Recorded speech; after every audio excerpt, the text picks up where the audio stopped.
Student, स्वागत है आपका science classes bye Yashpal sir. और हम लेसन नंबर 3 ले रहे हैं। लेसन नंबर 3 का फर्स्ट, सेकंड और थर्ड मैंने पार्ट अपलोड कर दिया है, आप प्लेलिस्ट में जाकर देख सकते हैं। आज हम लेते हैं लेसन नंबर 3 का फोर्थ पार्ट।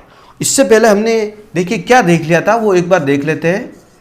टेस्ट, क्रॉस और बैक क्रॉस अपन ने देख लिया। टेस्ट क्रॉस में देखिए क्या लिया था, F1 PD जो प्राप्त हुए उससे लिया था, और टेस्ट क्रॉस में स्मॉल टी जब इसको हमने चेकर बोर्ड के द्वारा क्रॉस कराया, टी स्मॉल टी और टी स्मॉल टी, तो इसका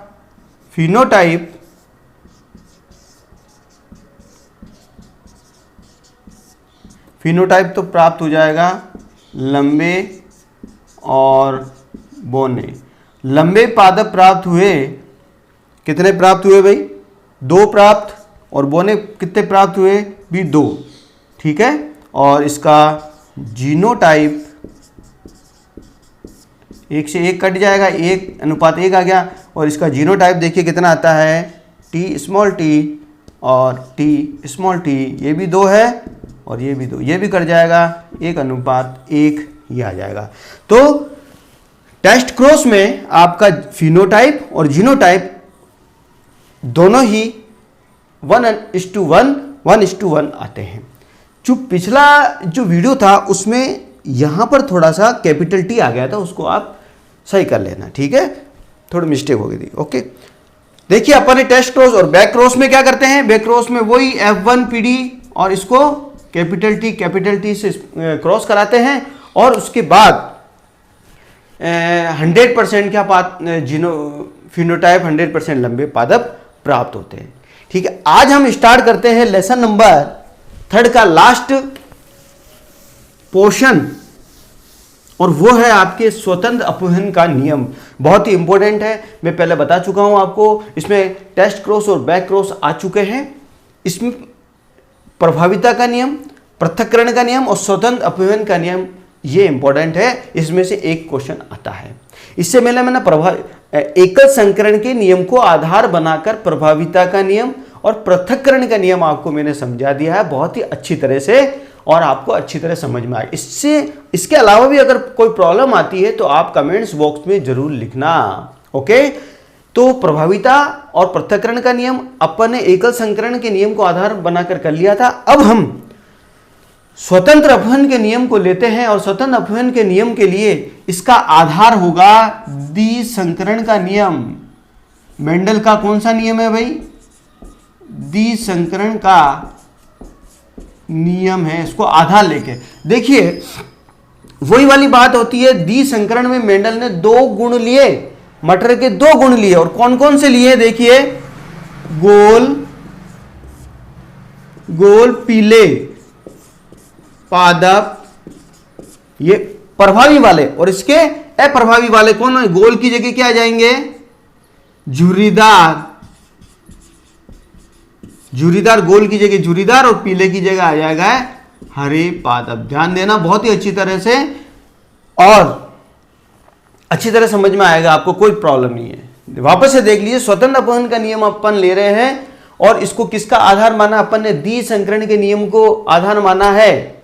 और द्विसंकरण नाम है, द्वि का मतलब होता है 2 गुण लेते हैं। इसके 2 गुण लिए हैं मेंडल ने, और वो 2 गुण कौन से हैं? गोल पीले पादप, ये प्रभावी है, इसका अप्रभावी है झुर्रीदार हरे पादप। अब इसको मेंडल ने किससे व्यक्त किया वो देखिए, गोल को तो कैपिटल आर से व्यक्त किया, और पीले को कैपिटल वाई से व्यक्त किया है।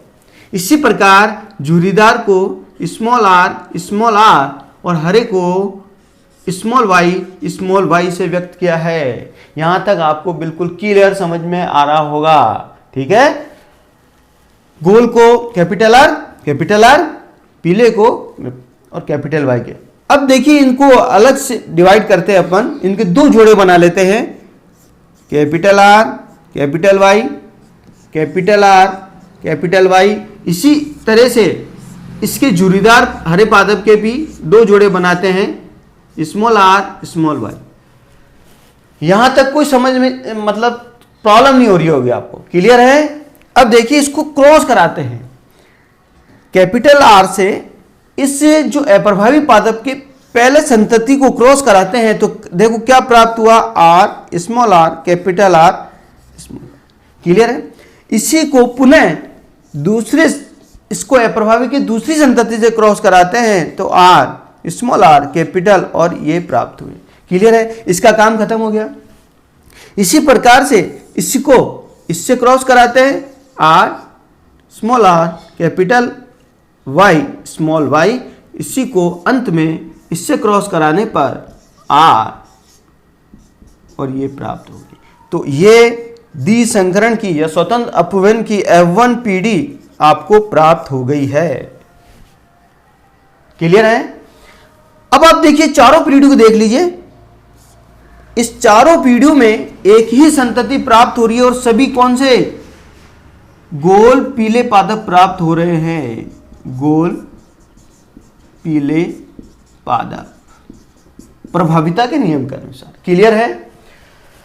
अब हम क्या करते हैं, जो F1 पीढ़ी प्राप्त हुई है R small R capital Y small Y यही प्राप्त हुई, इसको क्या कराएंगे, स्वपरागण, स्वपरागण कराएंगे। इसको क्या कराएंगे भाई अपन, अब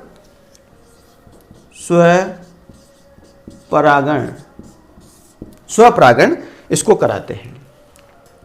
कोई इसमें इतनी हार्ड चीज नहीं है, ये बहुत ही अच्छी तरह समझना। स्वतंत्र अपव्यन का नियम ले रहे हैं, गोल पीले पादप जुड़ीदार हरे पादप लिया, कैपिटल आर और कैपिटल वाई से स्मॉल स्मॉल और क्रॉस कराने पर F1 पीढ़ी आपको प्राप्त हो गई। F1 पीढ़ी में आपको क्या प्राप्त हुए, इसको ले लेते हैं। F1 पीढ़ी में आपको आर स्मॉल आर और ये प्राप्त हुए। अब हम देखिए इसको स्वपरागण कराने पर हमें 4 संतति प्राप्त होती है और वो 4 संतति आर दोनों कैपिटल आर कैपिटल वाई दूसरी, और लास्ट में इसको याद करने का तरीका है आपको, अगर स्टूडेंट भूल जाते हैं इसको, तो स्वपरागण कराने से 4 संतति कौन सी प्राप्त होती है, यहां पर दोनों कैपिटल लिख लिए, लास्ट में जाकर दोनों छोटे लिख लो, क्लियर है। और फिर एक को कैपिटल लिखा और एक को स्मॉल लिख दिया और जस्ट इसका विपरीत लिख लिया, ये कैपिटल है तो आर को स्मॉल लिख लो और ये स्मॉल है तो कैपिटल लिख लो। तो आपके स्वपरागण कराने से आपको 4 संतति प्राप्त हो गई है स्वतंत्र अपव्यन के नियम में, मेंडल के नियम में, क्लियर है। अब हम सी पेनेट का चेकर बोर्ड लेते हैं। देखिए चेकर बोर्ड किस तरह से बनाते हैं, 4 संतति प्राप्त है तो इसमें 4 बॉक्स आड़े 4 बॉक्स खड़े अपन बनाते हैं, 1 2 3 एंड 4। इसी प्रकार से 1 2 3 एंड 4, क्लियर है। थोड़ी सी जगह कर लेते हैं। इसी संतति को मैं यहां पर लिख लेता हूं, capital R capital Y small Y और स्मॉल आर कैपिटल वाई और दोनों स्मॉल, क्लियर है। अब देखिए ये लिखने के बाद हम इस बॉक्स में क्या लिखते हैं, इस बॉक्स के सामने ये, यहां पर स्टूडेंट को बहुत प्रॉब्लम आती है और बहुत सबसे इजी यही है, एक तरह का गेम होता है उस तरह से। इस बॉक्स में ये ऊपर है और ये एक साथ लिख लो, कैपिटल आर है कैपिटल आर है कैपिटल वाई है कैपिटल वाई है। इसी प्रकार से यहां पर कैपिटल आर है और कैपिटल वाई और स्मॉल वाई, क्लियर है। यहां तक आपको समझ में आ चुका होगा, इसको आप नोट करिए।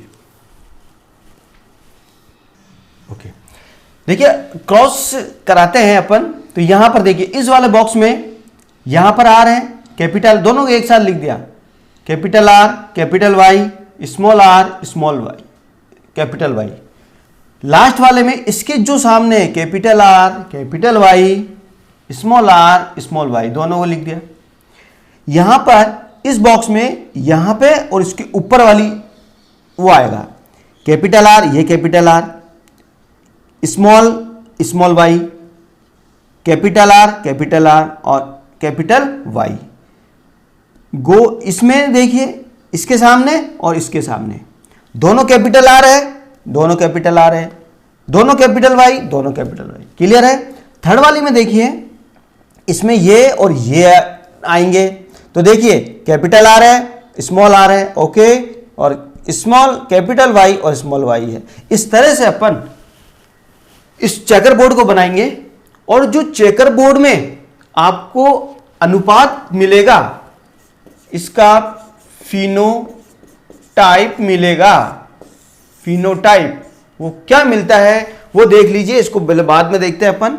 देखिए गोल पीले कितने इसमें, 1 2 गोल पीले, गोल पीले, गोल पीले, गोल पीले, ये गोल पीले, गोल पीले, गोल पीले और गोल पीले। तो आप काउंट करेंगे तो गोल पीले 1 2 3 4 5 6 7 8 और 9।